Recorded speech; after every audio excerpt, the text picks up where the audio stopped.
so glad to be back. I had a bit of a break there, but I'm back and happy to be doing things other than art journal books because you've moved on to that.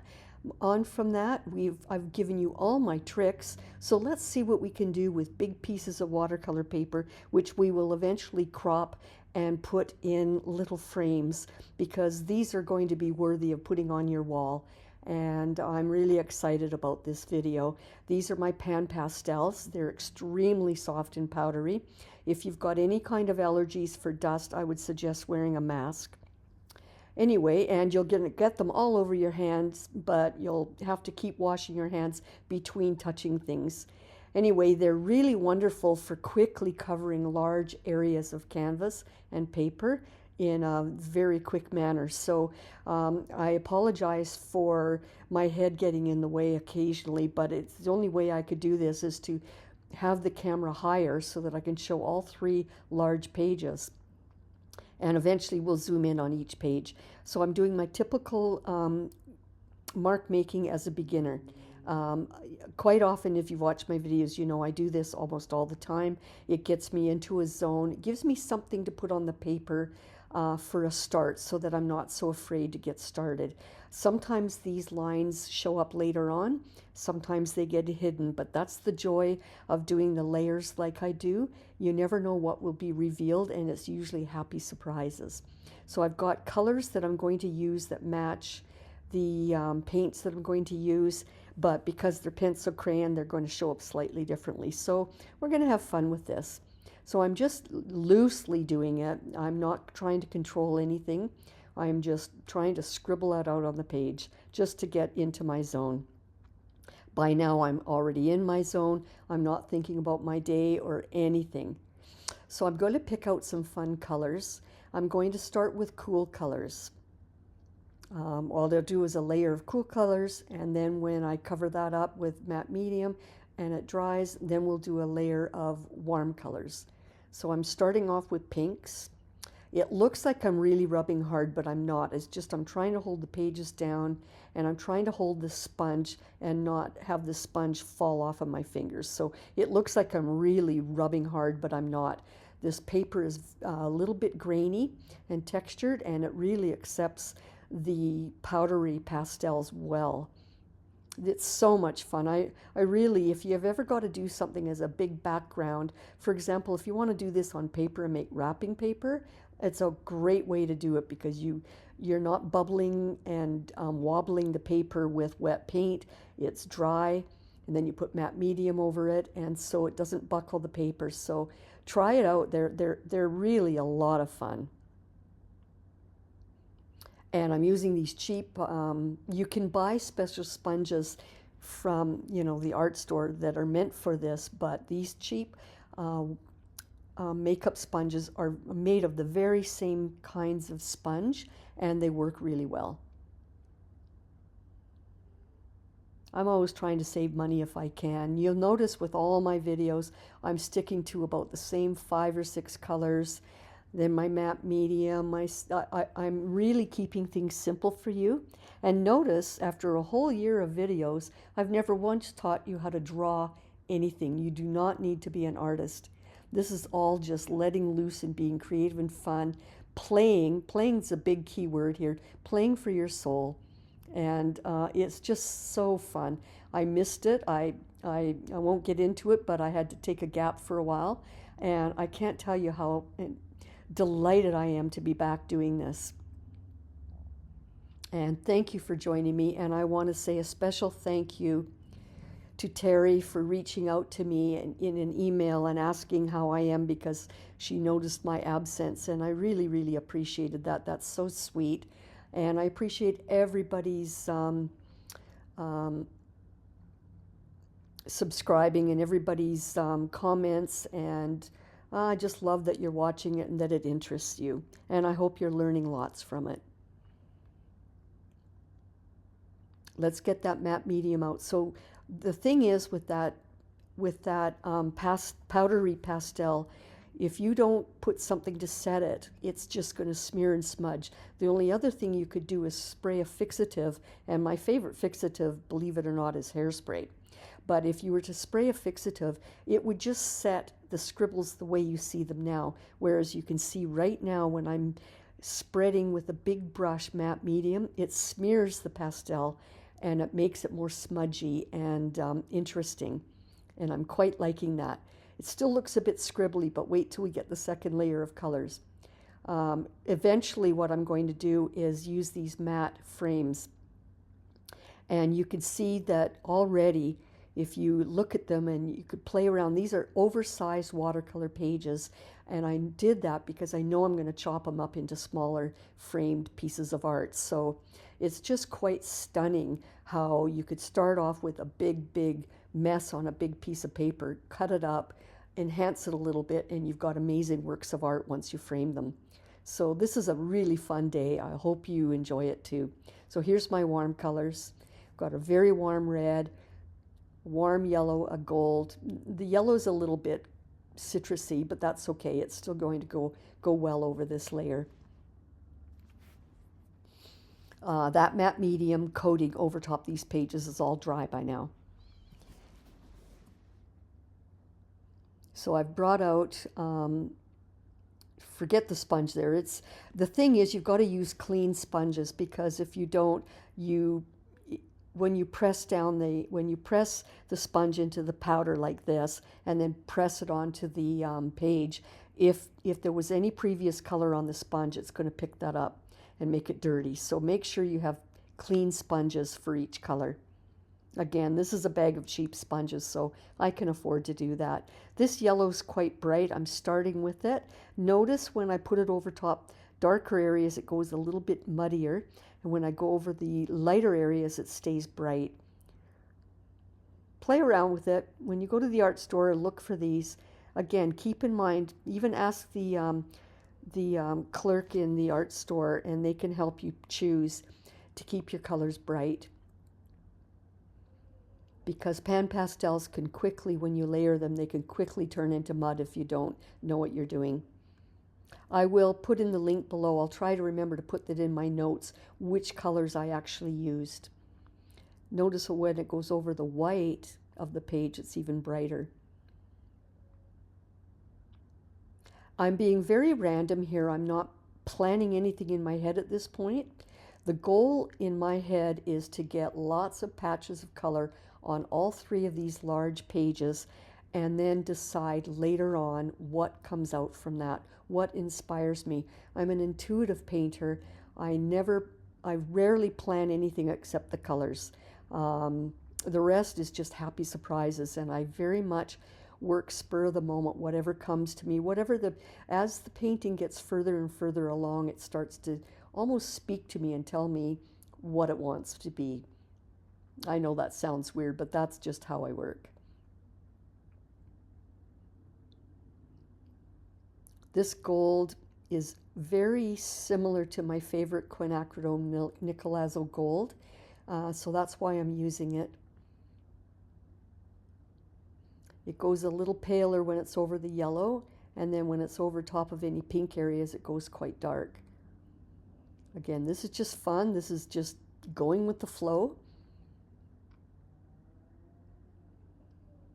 No plans here, just playing. I once made a painting of a sunset with hills and a landscape kind of painting with pan pastels.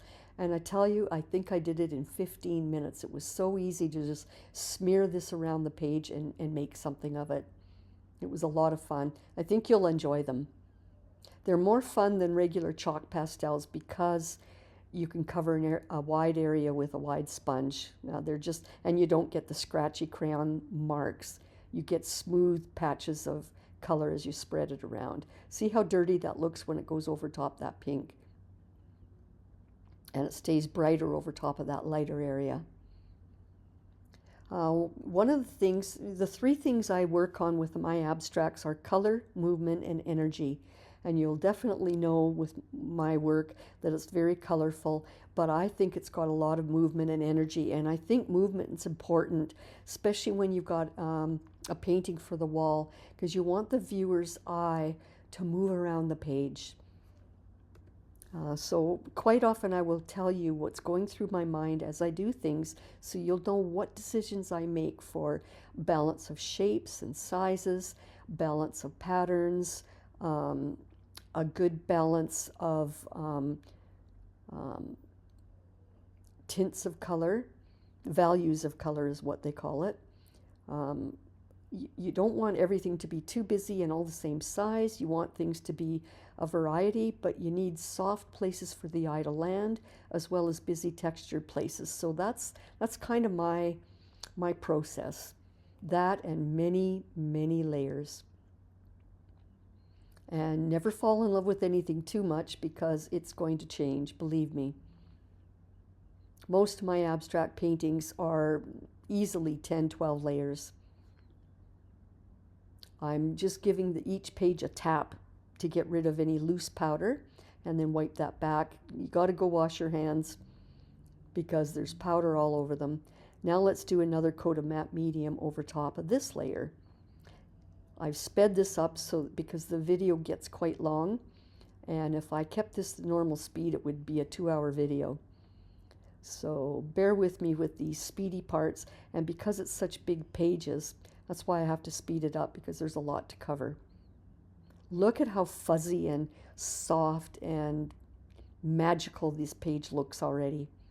These would be a good technique too if you wanted to do that with a page and then paint flowers over top. It gives the dreamy effect of a floral background in a smudgy way. It's a really great technique. I'm using a pencil stick to etch some scribbles, and then because you can see up close, you can see it gives kind of ridges to those lines where I scraped. So I take the brush now and very, very softly go over it a little bit to sort of soften the effect of those scrapes. And in some cases, if I've done too many scrapes, it just removes them a little bit. I'm just trying to show you up close the effect of what we're doing here. And be mindful that you should really be putting that matte medium down on the page, and if you need more, pour it on the page, because if you put this brush full of pastel powder back in the matte medium jar, you're going to discolor that matte medium. So that's why I'm pouring it down first. Look at how dreamy and soft and fuzzy this starts to get. Oh, I just love this. And notice I'm also changing the pattern and direction of where I'm doing my brush strokes so that when it dries, you don't see a lot of obvious one direction brush strokes. I'm giving a really good coating. By now, all of the powder is sealed, and any brush strokes I'm doing now is pretty much just smearing around extra matte medium. I'm not really moving the pastel powder around anymore. And I'm scraping in some deliberate marks. You never know. Again, later on, I'm going to forget that these are here. And when I chop this into 4 pieces to frame, you never know what you're going to get. Everything I do now is for the moment, and it could change. Here's up close of what the scraping looks like. You can see it makes kind of dense grooves. You may or may not want that. Again, if you don't want it too many grooves, then just very softly, delicately spread the brush over top a bit, and it diminishes some of those grooves.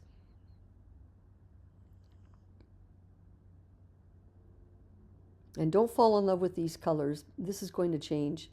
I like that the warm colors on the top and then the bits of the brighter fuchsia and colors below show up in the very far background. Now, I put way too much matte medium on this one, but that's okay. I'm going to show you another way of moving the matte medium around and covering the powder. So as I said, when you first sweep the brush over it with matte medium, it picks up some of that powder and spreads it around.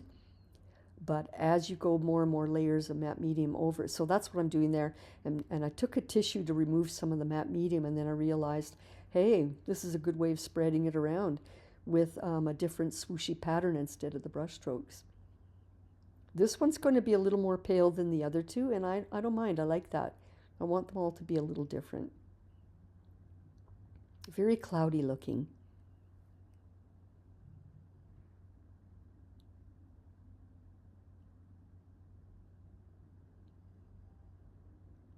So all three are quite different. Same but different. My favorite Thai expression. And we'll see what happens. Let that dry. And again, because this was pan pastel with a coating of matte medium, the pages didn't buckle and warp like they would if that would have been done with watercolor. And you could have done that with watercolor, but I wanted to show you something fun and new because this is year 2 and we got to keep trying new things.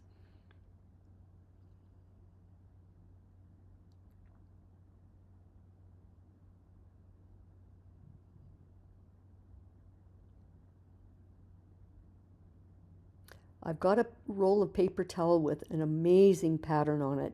You've watched my videos before, you know I love to put paint down and then lift it with the pattern from the paper towel. And in this case, I love those big swooshy circles with the dots.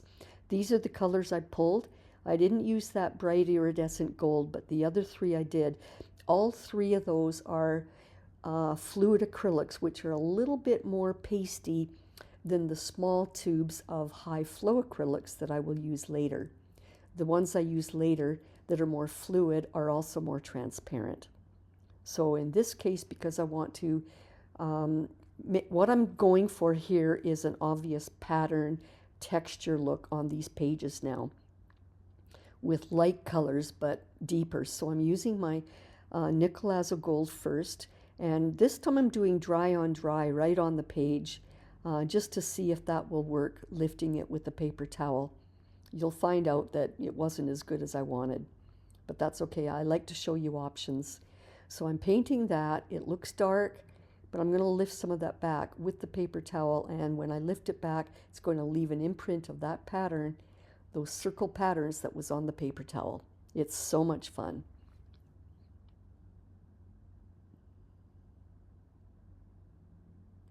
The only trick is you got to decide which side of the paper towel you want to use. When I first did this, I used, you see how that's got the obvious circles facing upward? Turns out that that's what I wanted facing down. But I found that out the first way, and that's okay. The way I'm doing it now, it's picking up only the dots below, and it's not as obvious a pattern.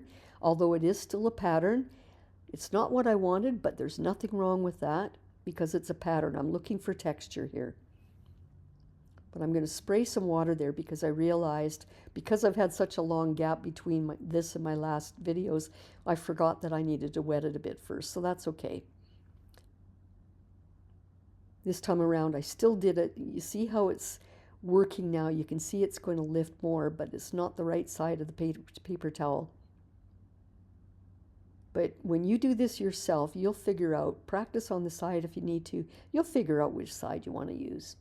I still don't mind the edges of, I'm going to wet that back a bit, but I don't mind, everything that I do still gives a layer of pattern and texture, so I don't mind that that's not what I wanted at first. It's still giving me a layer of some interest. See that?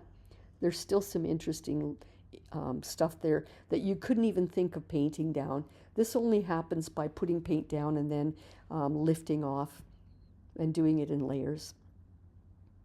It'd take forever to try to just paint that meticulously with a paintbrush.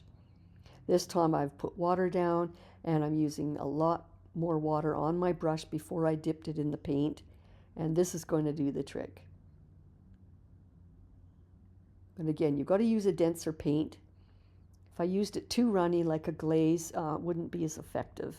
You need the contrast of the dark over the light. This time I'm going to use, you see how it shows those dots poking up? They need to be up facing me, and that way you get more pattern. See that? Now I'm picking up the pattern, and I'm using the palm of my hand. If you were to use your fingers, you'd see finger marks. Look at that. That is just amazing. I just love the magic of that. And I do call that magic. Look at that. And it's also sitting on top as a new layer. So you can already tell that we've got different layers of depth happening here with the pattern and the colors. I'm so happy to be back doing this. Trying to get extra. I ended up dipping that into too deep into that container, and I got it all over the handle of the brush, and I don't like to waste that paint. This paint isn't cheap, but I love these gold and high flow acrylics and fluid acrylics. They're just amazing because they last forever. They really do, because there's so much dense pigment in it. Okay, so let's get the right side down this time.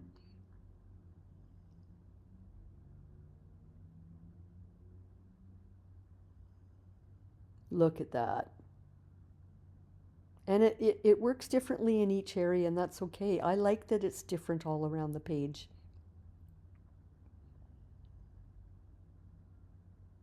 That didn't show up as much because there was a dark background behind it, so you didn't get the contrast. That's why. It's there, but it's not noticeable. Whereas when you see it over top of a paler color, you really see the difference. Isn't that fun? You could use that as a gift wrap if you did this on soft paper. And I have done that before. That's another lesson someday. I bought a package of square, similar size to this, probably 15 by 15 inch tea bag paper sheets. And I do this kind of thing on them, and I use it for wrapping paper. That's another video. Year 2 is going to be a little more variety. I've done everything I can think of in the art journal books, small, tiny, mini. This time we're going to sort of mix it up and do different things. This time I squirted it directly from the bottle, and then I added water and then the brush to move it around. Just different ways of getting the paint down on the paper. And again, notice the way I'm holding the brush. It's very organic and loose, and that way I can't contrive things too much. If I hold it like a normal pencil or paintbrush, then I'm going to want to control what I'm doing too much, and it won't be so free and organic. I missed one spot there that I'm just covering up now, and it seems like I miss it over and over with all these layers, but I'll get to it. Right there, just look at that pattern though. Love it. Again, it's more dramatic when it's over a contrasted area. That's fun. That one there is fun too, but it's very faded, and I like that because it looks like that lace pattern is disappearing into the background. Let's do some more.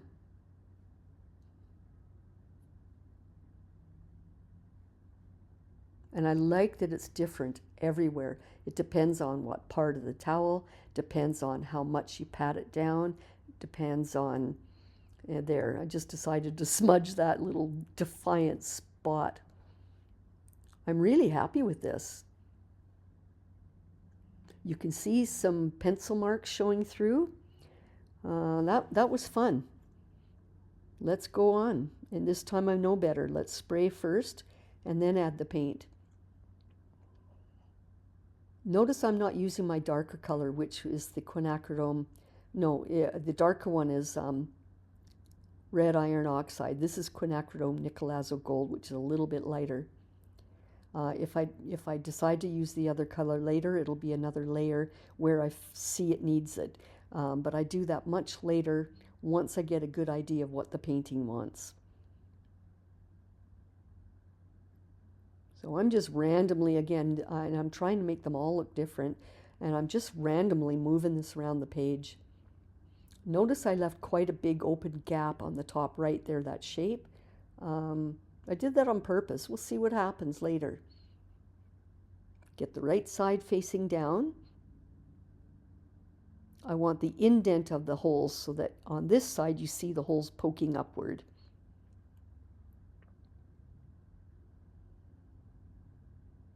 And again, use my palm. If you use your fingers, you're going to see fingertip lines, areas, and I don't want that. Oh, so fun. Look at that.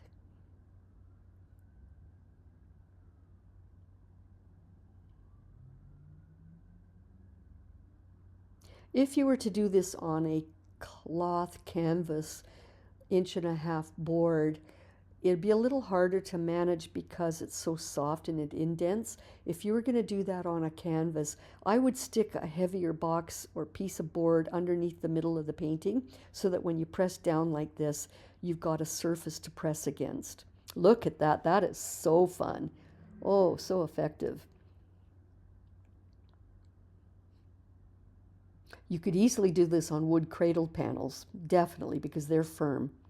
I guess what I'm trying to say is you need a firm backing to do this technique. Oh, just loving this. Look at how the rhythm and the movement and the flow on this piece already, and we've only just begun. I consider this my still an underpainting. So that patch that I pointed with the arrows has very rigid lines, but I totally intend on doing another technique for making a pattern in that area, so have no fear.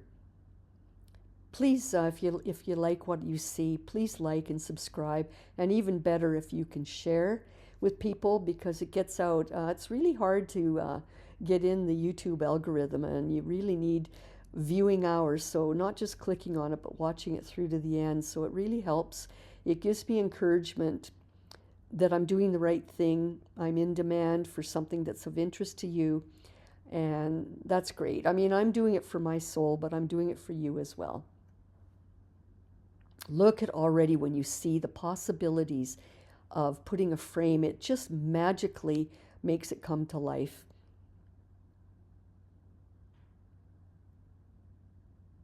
There's some pencil marks showing through. There's layers of smudging. There's layers of texture now. Don't worry about that big blank section up on the top right. That's going to get fixed. In fact, this is the piece that I'm going to cut up into 4 and use. So, but I'm just pointing on the scrape marks. There's just a lot of interest. This one's really interesting too. I like all 3 of them, and they're all different. But I don't have time in this video to cut up all 4 and enhance them, so I'm going to have to choose my favorite of the 3. But look at the difference as soon as you put a matte frame around it, how it pops. It's just magic. Look at that, and they're all unique and different. You'd never know they came from the same piece of paper. That's the one we're going to cut up.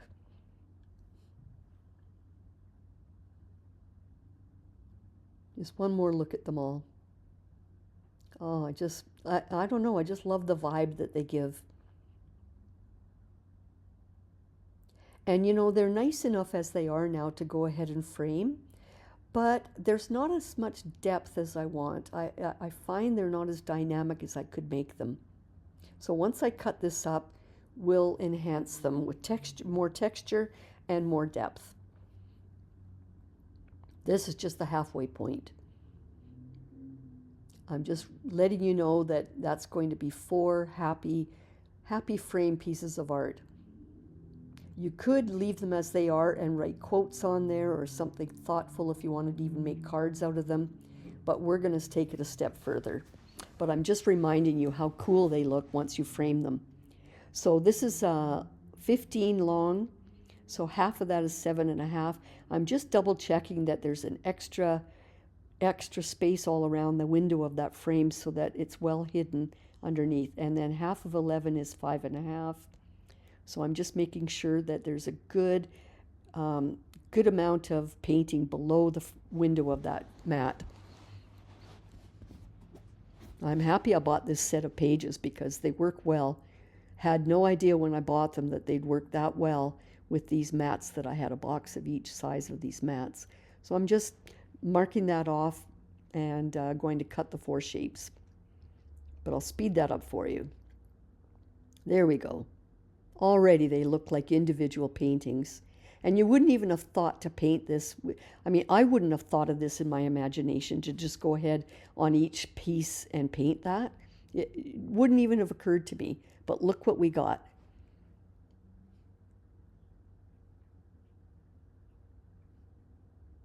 Just double checking that once I attach it to the back of the frame, how effective it'll be. Now what I'm doing is making sure I look at the orientation, and I'm just deciding what I want for the top and bottom of each piece. It depends on you. I'm just putting what works for me. Oh, I'm just really, really already happy with these. Again, you could just leave them as they are, but I like to show you more, and I like to show you, I want to show you that we've already done one magic technique of doing a pattern, which is with the paper towel lifting the paint. Now you know, you've seen my videos. I love making printed tissues from stencils. Some of those stencils are from Elizabeth St. Hilaire from joggles.com. They're her extra large stencils. So go on there and look at all her stencils, and you'll find some amazing ones. Again, that looks nice as it is, but there's not a lot of depth. I did the pattern with the lifting the paint with the tissue. Now I want to add more pattern by putting tissue print over top. Now, if you've seen my other videos, you know that that white tissue paper is going to disappear and become transparent once I glue this down, and only the painted pattern on top is going to show up. So it's going to show the color below when we're finished with this. Now, I don't want to cut away with scissors the area that I want. Use a very clean water and a new brush and paint a line of water where you want to tear that away. If you do it like this, you get a very organic tear, and later on when we glue it down and then paint over it, it won't be such an obvious cut line. This is such a good technique. You could use water brushes that they sell that have a water container, and you add it and then you squeeze it and brush. But I don't see why I need that when I could just use a clean brush, stick it in the water, and paint with it as is. So this is going to be fun. It looks like lace. I'm going to put a good layer of matte medium on my page. Two things: it protects. So even though I'm only doing tissue print on the bottom, I will end up doing matte medium all over so that I protect all of that paint. So give a generous coating of matte medium where you want to glue this down. The more matte medium, the more it dissolves the tissue print, the tissue paper, I mean. I wouldn't do this with a glue stick because then it would show up as white as it looks when I'm putting this down. You want that tissue paper to dissolve. Now pat it down gently first with your hand, and then use the brush with matte medium to spread it over and affix it to the page. I always go from the middle up, or from the middle working outward all the time. Now I'm just softly going in the other direction, barely touching it, just to sort of get rid of the streaks from the paint, from the matte medium. Now because, and while it's still wet, if you pull away carefully away from you towards the back of the page, you can get rid of the edge of that tissue paper. So I'm just giving a coat of matte medium all over so that the whole thing is coated.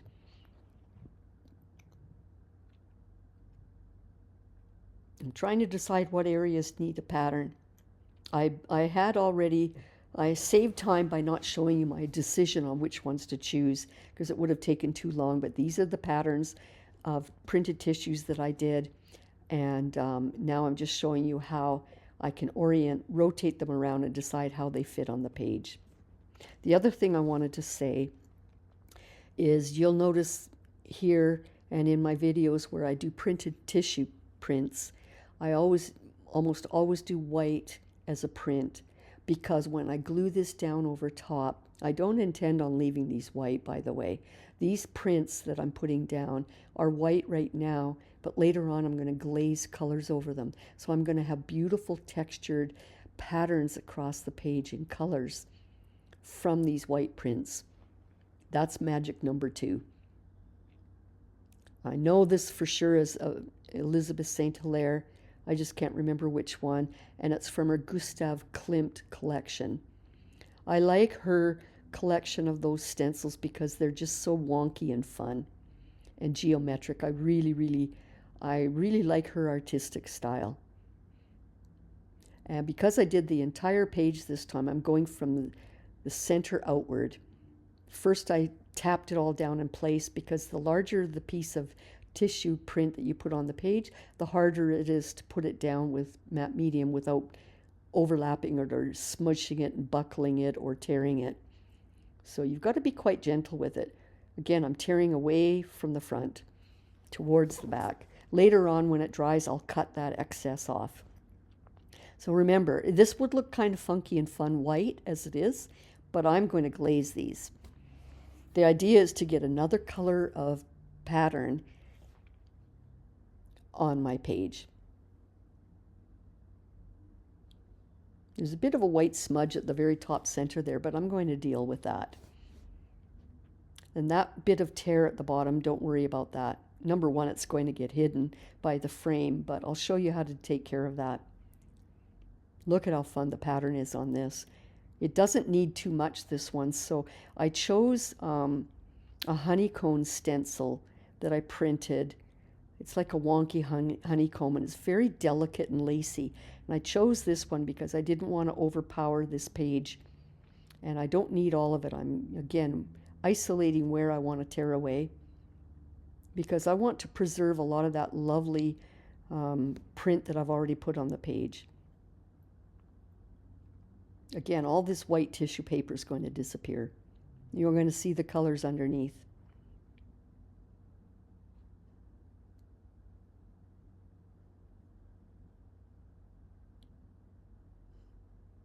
If I didn't have to eat and sleep and exercise, I could do this all day. It's so much fun. I love how lacy and delicate this one is. And I've decided I'm going to paint it, I'm going to press it down with the brush, but I've decided that there's a little bit too much of that fun print already on there hidden, so I'm going to scrape some of that away with my fingertip, my fingernail.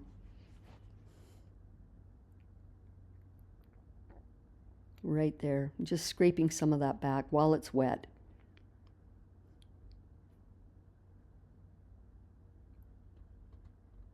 Again, if I was to use scissors and cut around all of that, later on, even though the paper dissolves, you could still end up seeing the cut line, and I'm trying to make this dissolve and meld with the whole page. And now I'm doing an extra coating, very lightly dusting it over top. I'm just doing that to get rid of any texture from that tissue paper. Here we go, that big blank area that I was talking about, we'll fill that up with the same pattern. Again, I use the same pattern because I like how delicate it is. I could use something like that, but it kind of fights with it. I kind of like the other being more delicate. And again, I'm just trying to decide how much of this page I even want. I'm trying to find the most delicate part of it, the thinnest lines, and that's it there. I wanted very fine lines.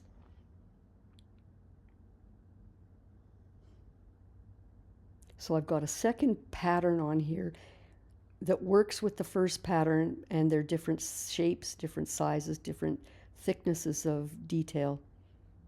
And that's what makes it interesting for the eye to move around the page. So I'm putting a lot of matte medium right where I need it.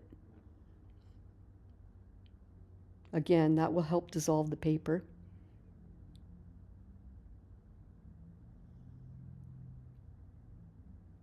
You see a definite line, but that's going to disappear later. And I'll show you how. And again, I'm going to use my fingernail to kind of randomly take away some of that.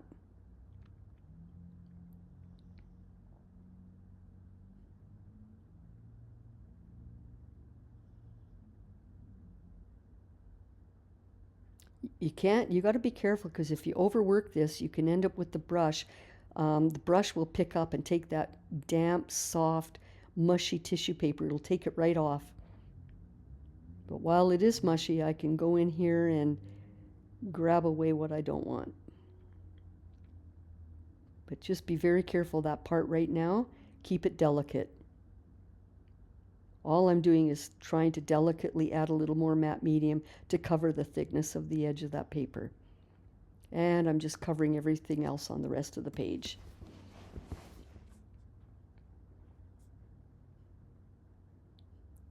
So what I like to do is line up all four because it gives me ideas even though they're all different. It starts to give me ideas at the next stage because the next stage is glazing these prints, and then the final stage will be adding more depth. And I find that if I put them all together, it's easier for each one to pop out at me. It'll make me see very quickly what each one needs. I know that's hard to explain, but and as I glaze, I do light to dark. Like I start subtly with very watery glaze, and when that dries, if it looks like it's not dark enough, I go over it again. But as I'm doing all these layers, it's very clear what it pops out at me what they need. So we've already done a magic number one was glazing. I mean, my magic number one was putting the prints down. Magic number two is glazing them with these. So these are the high flow acrylics. These are the more watery, translucent ones already, but even still, I'm adding water to them. Now, I don't want to start off too dark, so I'm going to test on a scrap piece of paper, tissue paper, to see how the color appears. Because, again, start off light and transparent. You can go darker and darker as you need. So I'm just giving it a test. I decided that I need a little more water, that's a bit too dark.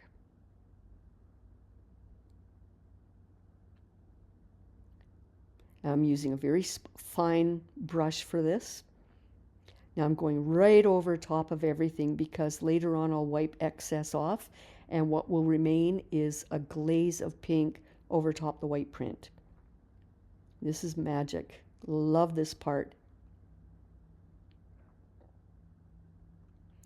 My favorite part is this part and then the final stage, and it's because I don't have to contrive anything at all. I don't have to think, where am I going with this? These pages have already told me where they want to go, and now I'm just bringing it out. So this is the most mindful part for me because I'm not thinking at all. I'm just playing. Now I'm letting that dry. I'll do more. Again, next time I pick that up, it'll be much more obvious what I want to do with it. If I overwork each piece to finish each one by one, I might not do the right thing. So I'm just doing one layer at a time and let it speak to me later. Isn't this fun how it's glazed? Again, it would have worked to have it white, but I didn't. It's not what I wanted. When you glaze over top of them, they meld with the painting and become part of the layers instead of just white floating on the top.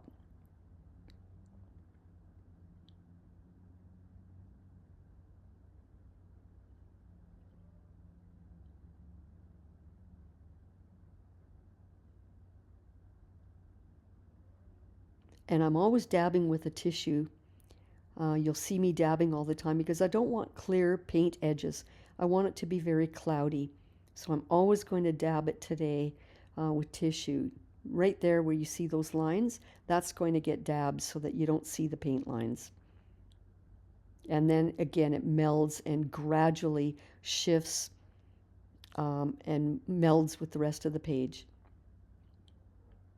Sometimes I wipe too much back and I have to try again. I'll put that aside for now. It's not finished by any means. Again, up there, I'm trying to, and in that case, there's not a lot of paint on the brush, and I'm smushing it pretty hard, and that's just to sort of smush it around, smudge it.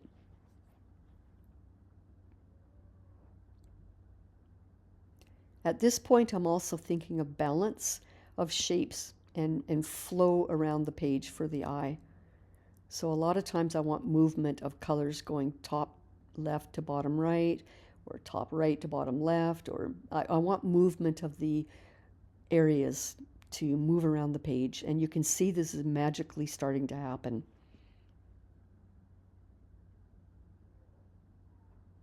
Do you see what I mean? When you have all four lined up there, they become quite blatant what you need to do. I'm finished with the pink for now, so let's get that nickel azo gold, add some water, and start glazing the gold color, the orangey colors.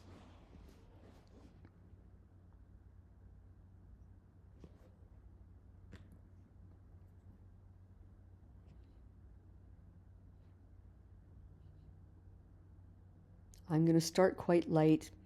Now, the problem with this nickel azo gold is when you get it very watery like that, it goes on quite Indian yellow, whereas the pink didn't have such a change. So I like that. I like that there's yellow because there's already yellow in some of these pages. But you will see eventually I will deepen some of that color. Smudge the edges. Can you already see how the lace here is starting to pop forward, as if I've got lace on the top and a deep canyon of orange below it? I love playing with the magic of depth. That's my favorite part of my work.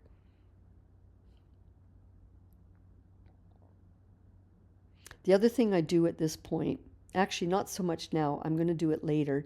Once these layers dry, I'm going to do my favorite part, which is bringing forward any shapes that still want to come out from the print. Sometimes I don't see them right away until I start working on it, and then I go, wow, that wants to be brought forward. So here, I love that it's quite watery and bright yellow. I think that's fun. I don't want all the pages to seem the same. I don't mind that some of it is more yellow. That's why that nickel azo gold is my favorite, because it's such a chameleon. It can be very deep and dark, and it can be bright and yellow and lemony, all in one tube. And I also like how when you overlap that nickel azo gold over top that pink, it becomes a beautiful, deep, rich orange that's very complementary, that really mixes between the two colors. I love it. So you've got shape shifting and color shifting around the page, and there's no definite line or border between colors. That's what I love.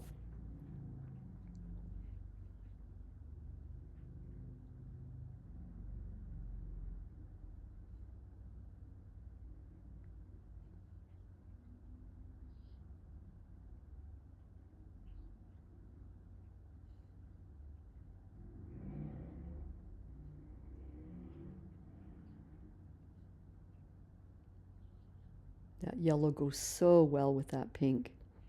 It becomes more of a nickel azo gold when they blend.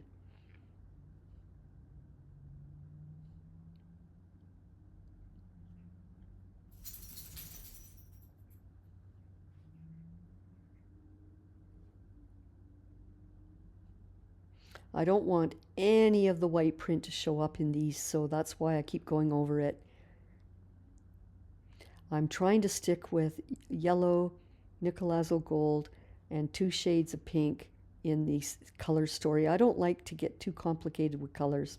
So to me, even though if a lot of my abstracts have a definite, obvious contrast, which would be a white or a black, in this case, I'm getting rid of all of that because I'm letting the pattern, the pale glazes and the pattern be the contrast.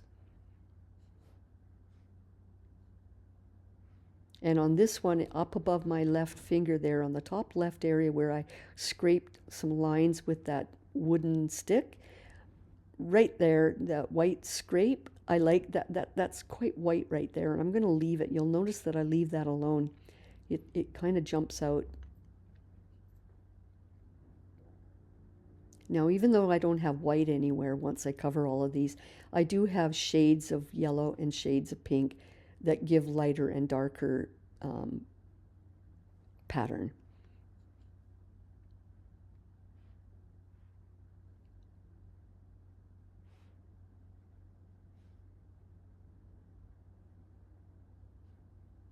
As they dry, I notice what areas need to have more pop of color. That's the value of the colors that I'm working on there. And I like to make sure there's a balance. If there's too much dark and then an area that's too light, it's almost not right. Like I like to make sure that even though they're different colors, they have the same values. And if there's lighter values somewhere, then there's going to be a lighter value of each color. I guess you could say the contrast in many of these would be the darker Nicolazo gold from that very first paper towel print. You see those circled dots? That to me is the contrast.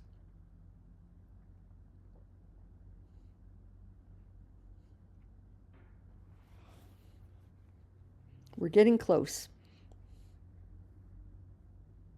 You can see now the top right, the one on the top right, it needs more work. But before I get there, what I wanted to do here is really go dark into the corner and then fan it out so that it's not so dark as that radiates towards the middle.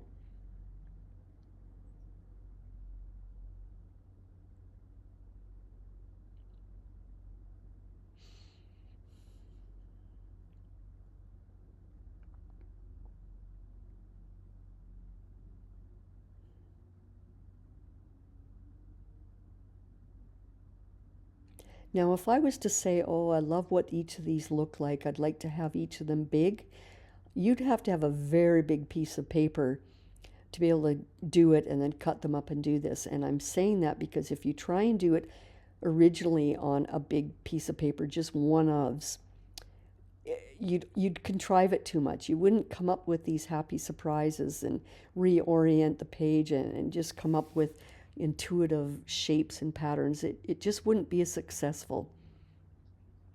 You can do that when you're painting landscapes and things like that and realistic things, but when it comes to this kind of technique, it's quite fun to do something big and then chop it up and play with it and just go with the flow. It can be scary for a novice, very scary, but I'll tell you, when you do it, you take a chance and you come up with something and you love it, it's much more rewarding, trust me.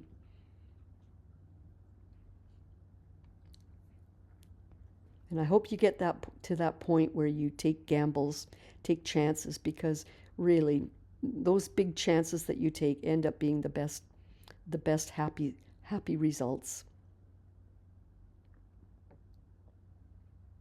What I'm doing now is bringing forward that honeycomb lace look. The more I add to the depth of the background, the more that honeycomb lace pops forward. You can see it happening. The other thing I'm doing is, as I add more watery paint over the edges there that I tore of the tissue paper, it's dissolving and diminishing any outline of the tissue paper that was glued down. When this is done, you'll never know that there was tissue paper glued down. You're going to think that these patterns were stamped on there. Now you'll notice too what I'm doing. I sped this up, by the way, so that we keep the video shorter. What I did there was I took the brush and I wiped off to make it more dry, and I'm going back and lifting some of that. What I want to do is near the edge, keep it dark right there, and then fan it out so that it's darker at the edge of the lace and fans out to not so dark further away.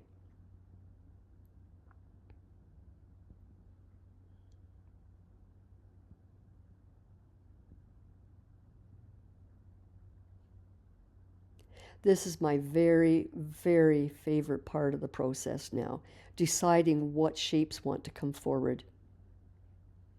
Love, love, love this stage. It's total mindfulness. I'm carefully moving my brush around, but I'm just, as I move it around, within nanoseconds, I decide what needs to come forward.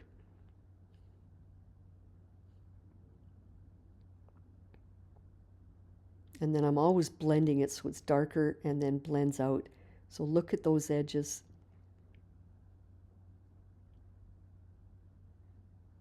I decided to make it more obvious I needed to add a little more heavy dose of that paint. And I'm doing that area up there, and later on you'll see that I stopped, and for the final result I ended up adding more, which didn't get shown on the video, but it's because when I was finished taping, I realized, oh, I really wanted a certain area to be brought out more. Because that middle area with the pattern that's all yellow, it was a little bit too flat and plain. So later on, the final result, you'll see that I actually enhanced a little bit more of this honeycomb detail. What I'm doing now is bringing the eye from the right to the left. I wanted the movement of right to left, so that's why I enhanced a little more color towards the left.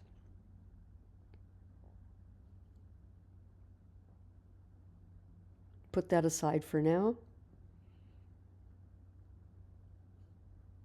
Each time I rotate with, that's what also is fun working on a series. So when you've got 3 or 4 that you work on, you do this and you do little sections, and by the time you're ready for the next one, they've all dried off and you're ready to go at it again. If you did this one at a time, you'd have to wait for the drying. So it's a very efficient way of doing a painting. It's also not just efficient, but you can very clearly see how they play off of each other. And if you want to make them slightly different, this is the best way to judge that. Let them play off each other. Let them jump out at you. They'll tell you what they want. Looks like I'm going quite dark, but I've realized now by the time they dry, they go lighter. Look how fun it is. This one I'm really enhancing the shape of the print because it just looks like I've stamped that on over top, and I'm quite happy with it. And notice I'm going very deep in color in the bottom half of that shape, and in the top it just disappears into the top fuzzy softer colors. I like manipulating depth, and this is the part where the more I add this color now, the more it goes into the background and the lacy stuff comes forward. Look at that. It's just magic how that pops.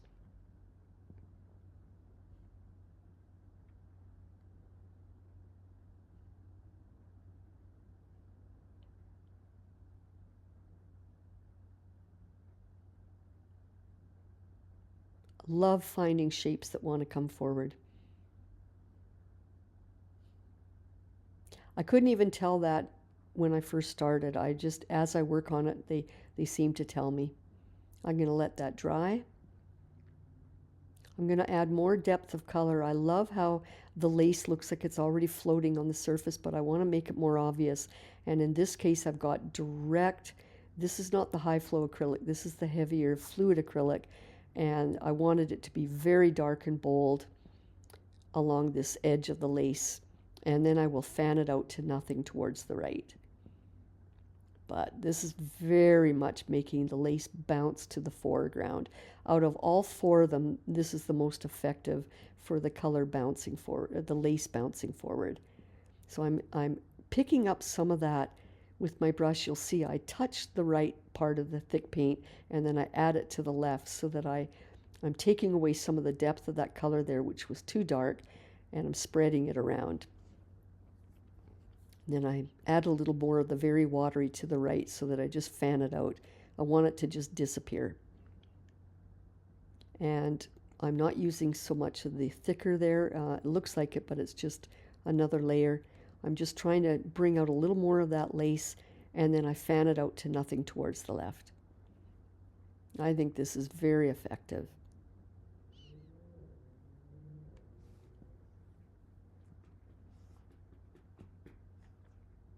Now I started off a little too heavy with the thicker, so I have to water it down.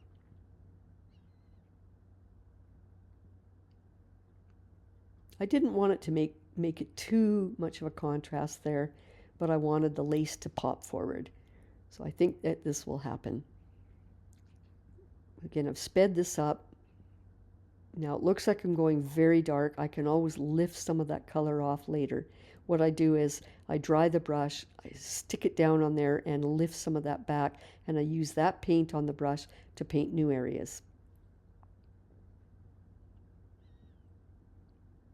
I love this part. Oh, it's just so mindful, so enjoyable.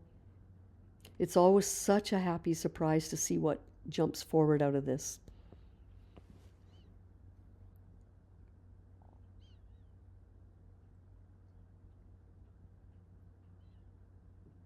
I'm including all of this even though I've sped it up because I want you to see where I make the judgment calls. If I was to just show you, poof, it's done, you wouldn't know how I moved the brush around and where I made decisions.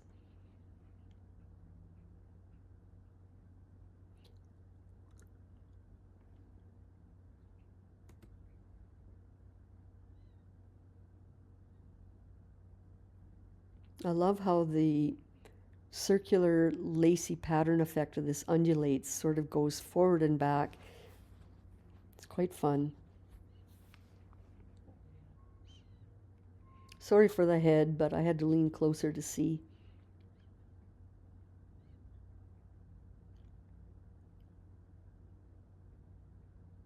Look at the difference. Those bottom two are my favorite. That one I did work on it a little bit more, but unfortunately that I'm going to work a little more on it now, but I didn't. I did more work later even. So I apologize, but two things. I forgot to film at number 2. It would have been getting way too long to show all of that.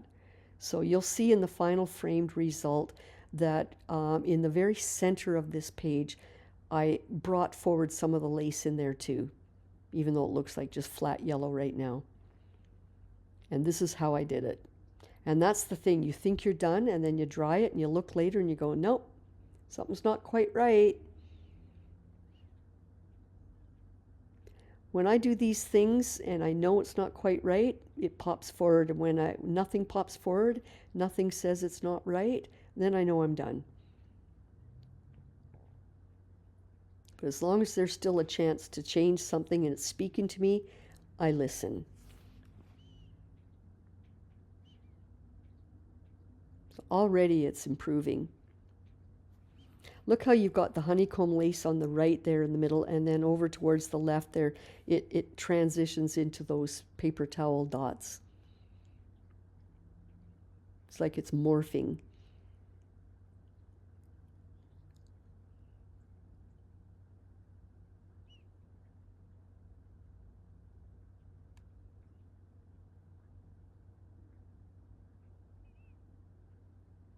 There, I'm keeping the flow from right to left, so the eye moves from right to left and then up and so the eye is going to make a circular look motion. It might start at the right there and then move all the way around. So that part I circled, I did touch it up later.